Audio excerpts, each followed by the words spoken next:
Last টাকা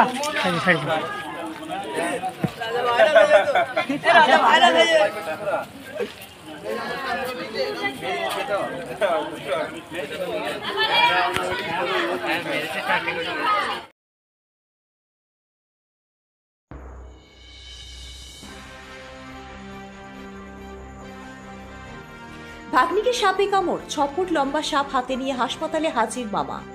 মুর্শিদাবাদের সালার থানার কাগ্রাম এলাকায় চাঞ্চল্যকর ঘটনা।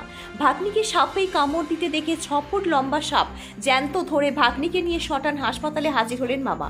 অসুস্থ নাবালিকার নাম অহনা সুলতানা, বয়স মাত্র 12 বছর। সোমবার বিকেলে ঘুমন্ত অবস্থায় হঠাৎই তাকে সাপে কামড়ায়। সেই সময় অহনা মামার বাড়িতে বেড়াতে এসেছিল রামপুরহাট থেকে। ঘটনার পর ভয় না পেয়ে বরং সাহসিকতা দেখিয়ে সাপটিকে জ্যান্ত ধরে ফেলেন মামা। তারপর অসুস্থ ভাগ্নিকে নিয়ে ছুটে যান সালার হাসপাতালে। ঘটনাটি ঘিরে ব্যাপক চাঞ্চল্য ছড়িয়েছে কাগ্রাম এলাকায়। হাসপাতালে কর্তব্যরত চিকিৎসক সাপটিকে চিহ্নিত করেন এবং দ্রুত চিকিৎসা শুরু করেন। চিকিৎসক নূর আলম জানিয়েছেন সাপটি বিষাক্ত নয়, ঢ্যামনা সাপ। তবে তিনি সতর্কবার্তা দিয়েছেন সাপে কামড়ালে কখনোই জ্যান্ত সাপ ধরে আনার প্রয়োজন নেই। আবার রোগীর শরীরে একাধিক বাঁধন দেওয়াও ক্ষতিকর হতে পারে। সবচেয়ে জরুরি হলো যত দ্রুত সম্ভব হাসপাতালে নিয়ে এসে চিকিৎসা শুরু করা। এদিকে চিকিৎসকের কাছ থেকে সচেতনতার বার্তা শোনার পর নিজেও সংবাদ মাধ্যমের মুখোমুখি হয়ে সতর্ক করলো ওই 12 বছরের নাবালিকা অহনা। সে জানায় তার মতো যেন কেউ শরীরে বাঁধন দিয়ে সময় নষ্ট না করে।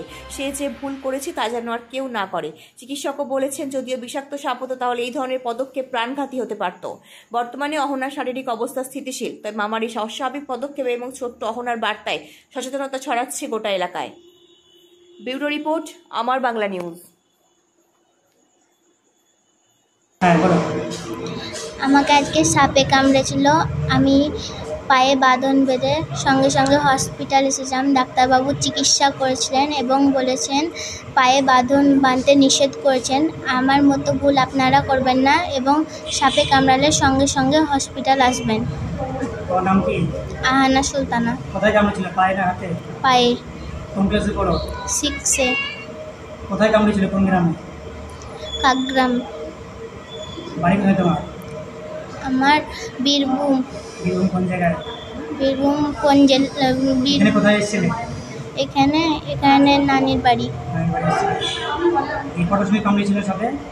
কটার সময়? 4টের দিকে। বিকেল 4টের দিকে। এই মামা সাপটা ধরে বেঁধে নিয়ে এসেছিল, তাই তো?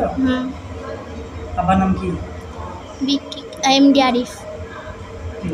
আচ্ছা, আজ এক নাবালিকাকে সাপে কামড় দেয়, তারপর সেই জ্যান্ত সাপটি তার মামা ধরে নিয়ে এসে হাসপাতালে আসে, এই বিষয়ে কি বলবেন? আচ্ছা, অহনা সুলতানার নাম ছিল পেশেন্টটা।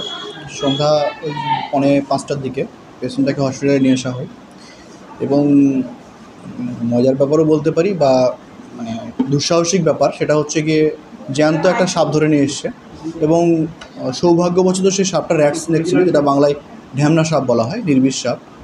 তো এবং তার সঙ্গে পেশেন্টের পায়ে একাধিক বাঁধন দেওয়াও ছিল। যখন পেশেন্টটা আসে তখন বাঁধনগুলো খুলে দেওয়া হয় এবং তার রক্ত টেস্ট করা হয় এবং যেহেতু নির্বিষ সাপ তাই পেশেন্টটাকে অবজারভেশনে রেখে ছেড়ে দেওয়া হবে। এই যে জ্যান্ত সাপ ধরে নিয়ে আসছে, হয়তো ওটা বিষাক্ত সাপ নয়, তো বিষাক্ত সাপের ক্ষেত্রে সমস্যা হতে পারে এই জ্যান্ত সাপ ধরে নিয়ে আসছে। আচ্ছা, এর আগে আমি একটা কথা বলি, আমি যেখানে আছি সেটা সালার রুরাল হসপিটাল। সালার মানে হচ্ছে গিয়ে সাপের আঁকড়া। মানে বারবার আমাকে এই বার্তাটা দিতে হয় এই কারণেই, কেননা মানুষের মধ্যে এখনও পর্যন্ত সেই সচেতনতা এখনও এসে পৌঁছায়নি। কেননা আমরা জানি যে, আমরা বারবার বলি ডাক্তারেরা যে সাপের কামড়ে ট্রিটমেন্ট করার জন্য সাপ ধরে আনার প্রয়োজন নেই। কেননা যদি ওই জ্যান্ত সাপটা মৃত সাপ হলেও, কারণ মৃত সাপ হলেও তার মাথায় তখনও পর্যন্ত বিষ থাকে, কোনো কারণে তার বিষ দাগটা যদি ঢুকে যায় তাহলেও সে কিন্তু আক্রান্ত হতে পারে। সুতরাং সাপ দেখে আমরা কখনোই ট্রিটমেন্ট করি না। আমরা সিমটম দেখে বুঝতে পারি, আমাদের এখানে কিছু টেস্ট আছে, টেস্ট দেখে বোঝা হয়, অবজারভেশনে রাখা হয় এবং সেরকমভাবে ট্রিটমেন্ট করা হয় পেশেন্টের। এই নাবালিকার পায়ে দেখলাম 4 থেকে 5টি বাঁধন দেওয়া ছিল। হ্যাঁ, আবারও বলেছি, আমি অনেকবার দেখেছি, অনেকের আগেরবারও একটা ভিডিওতে বলেছিলাম যে সাপে কামড়ালে কখনোই বাঁধন দেওয়া যাবে না। যদি সাপের কামড়ে বাঁধন দেওয়া হয় তাহলে লিম্বস, যেগুলোতে আমরা বাঁধন দিই, হাত বা পা, সেগুলোতে হচ্ছে গিয়ে ব্লাড সার্কুলেশনটা কমে যায়। তার ফলে দীর্ঘ সময় ধরে যদি বাঁধন থাকে তাহলে কি হয়, ওইগুলোতে ব্লাড সাপ্লাই হচ্ছে গিয়ে না থাকার জন্য পচন পর্যন্ত ধরতে পারে। আবার যখন বাঁধনগুলো খুলে দেওয়া হয় তখন ব্লাডের ব্যাকফ্লোটা বেশি হওয়ার জন্য বিষটা খুব তাড়াতাড়ি ছড়িয়ে পড়ার সম্ভাবনাও থাকে এবং সেক্ষেত্রে পেশেন্ট খুব তাড়াতাড়ি খারাপ হয়ে যায়, মানে অনেক গত 4 দিন আগে পেশেন্ট এসেছিল, তো তাকে সাপে কামড় দেওয়ার পর 2 ঘন্টা অবহেলা করার পরে হাসপাতালে ট্রিটমেন্ট পেয়েছিল। তো এই বিষয়ে কী বলবেন? গ্রাম বাংলায় এটা তো কমন ব্যাপার।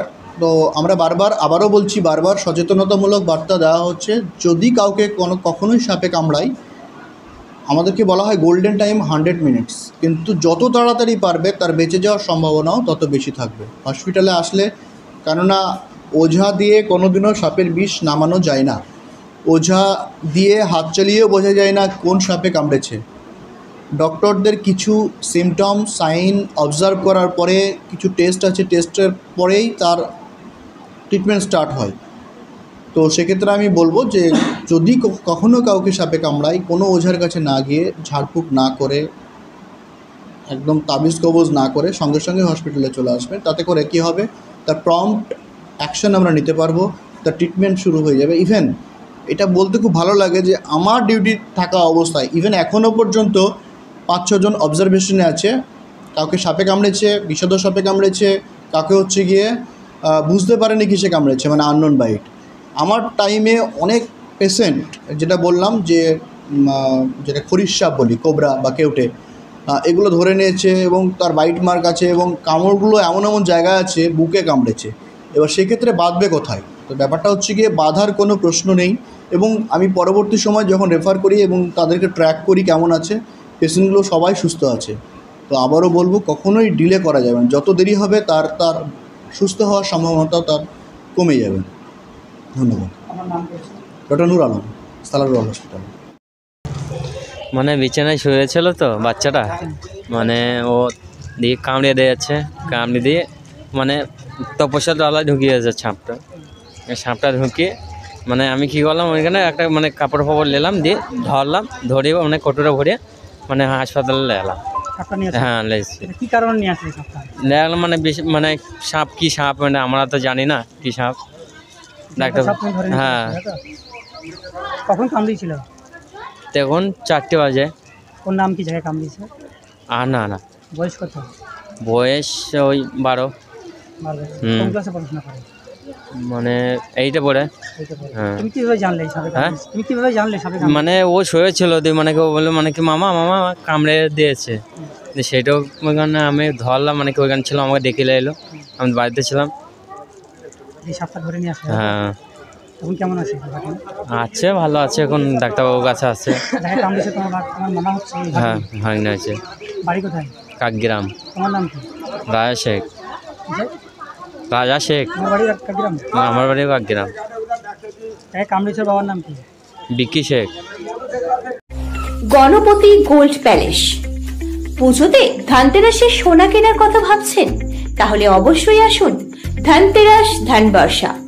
একমাত্র গণপতি গোল্ড প্যালেসে মজুরি মাত্র 6%। শুধু তাই নয়, পুরানো সোনার বদলে নিয়ে যান হলমার্কযুক্ত সোনা বা রূপোর গহনা, সঙ্গে পেয়ে যান প্রতিটি কেনাকাটায় নিশ্চিত উপহার।